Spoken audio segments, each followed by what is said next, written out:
In the following tutorial, we're going to talk about event propagation, bubbling, and capturing phases in Flash. Now we need to create an Actionscript 3 file to begin, and let's save this as indicated in the assignment, event propagation. And now what we're going to do is create a simple button that we need. So we're going to go to the components, drag out the user interface button, and now we need to open up the component inspector so that we can change the label of our button, and I'll call this my test button. Test button. Now I can close those two component windows because that's really all we need is a button there. And I do need to go to properties and change the name of this. We're going to change this to test_btn. Now, the code that we're going to be using is going to be found on the digital media website. We can go ahead and save this file as it is now because this is actually going to be all we need to make this file work. Let's go to the digital media website and find the page on event propagation and bubbling and talk about it just a little bit. Now, there are three phases with Actionscript for each event, especially events that are on the display list, which is like when you have a button that you're clicking on. The three phases are the capturing phase, then we have the at target phase, and then we have the bubbling phase. It's kind of difficult to talk about, but what's happening here is that you have in the background you have what's called the stage. On the top of the stage there is an application layer that you don't see, which is called the root. On top of that, you have any of the visual objects that you have, and that's what's called the display list, the things that are in this imaginary stack. Now, in Actionscript, these areas are very, very important. We have the stage in the background, the root, which is basically the root timeline of the current movie that we're playing, and then any objects that we have, and those are on top of each other in this visual stack called the display list. Now, the phases of capturing an event are capturing, at target, and bubbling. When you click on a box, what happens is the event starts from the very back of the stage, and it says, is there any event that is supposed to be happening anywhere along that display list? Then at the target, the event is initialized, and then that event bubbles back down to the stage. Now, this is really hard to describe using images like this. It's so much easier to describe with code. So I've got some code already here, and we're going to copy and paste this code, or you can type it in yourself into our Actionscript window. So back in Flash, I'm going to open up my Actionscript window, bring it over here, and click on the first frame and type in that code or paste it. Now, what we're creating is a function that is called function button click, and it says we're going to receive a mouse event. The void is not necessary to be there, but it's good practice. And it says trace box click. Then to the button that I have here, the test button, I'm going to add an event listener for mouse event click that will run that function. So this is probably pretty easy to understand that when I test my movie, what's going to happen is when I click on this button, it'll run the code that says box click. Now, what happens when I click on the stage? Nothing happens.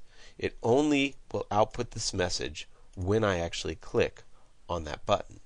And you'll notice if I can put the two side by side, then we get, each time I click, we'll see that message.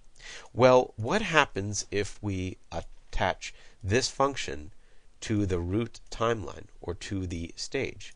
I'm going to change this to stage add event listener. So what's going to happen is when I click on the stage, it's going to add this button click. Well, let's see what happens.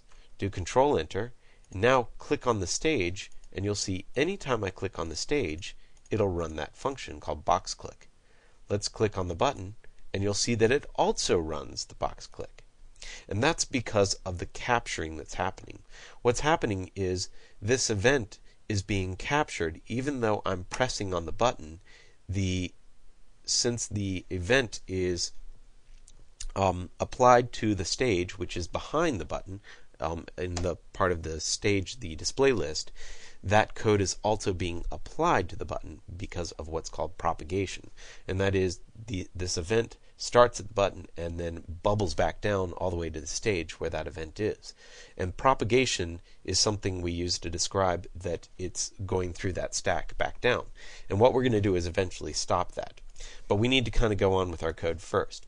Now, we're going to actually disable that code that we currently have and actually add another stage click, because that's the right thing to do. So I'm going to copy that stage click code, go back to my Actionscript window, change this back to test_btn, and then add the stage code underneath. Now, this means that we're going to have both the button click and the stage click happening at the same time. So let's try this out. If I close this button, or close that window, and test the movie again, you'll notice that I can click on the stage, and I'll get the output of the stage. I can click on the button, and when I click on the button, it produces both the box click and the stage click.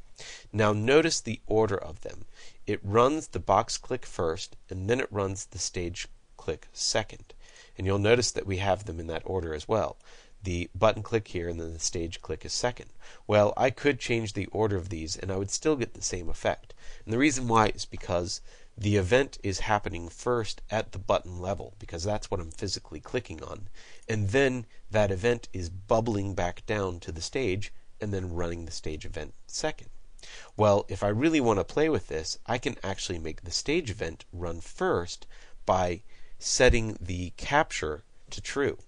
So I'll do mouse event.click, stage click, and then set this to true. And this is I guess not a required element to have in here. But what it's doing is it's saying, let's make this mouse event for running this function set to capture instead of bubbling. So I'm going to close that window. I might save my file while I'm here and test it again. And let's see what happens. Now when I choose my output, I click on the stage. I should be getting something. Now, well, actually nothing's happening when I click on the stage, because it's actually saying it'll only run through capture. So it's not going to run when I click on the stage alone. Kind of interesting. But when I click on the test button, you'll notice that it runs the stage click first, and then it runs the box click, instead of the other way around. So this capture phase set to true is really important. Let me remove that again, save my work, and test the movie, and you'll see the results are different again. Click on the stage, it'll run that because it's being captured through bubbling, and then click on the button and you'll see it's also being captured through bubbling. So that true flag for capturing, use capture phase, is really kind of interesting. Now the last thing that I want to do is actually save your work, because we're going to go on to event propagation in the next little tutorial so that we understand how to stop the event at the button itself.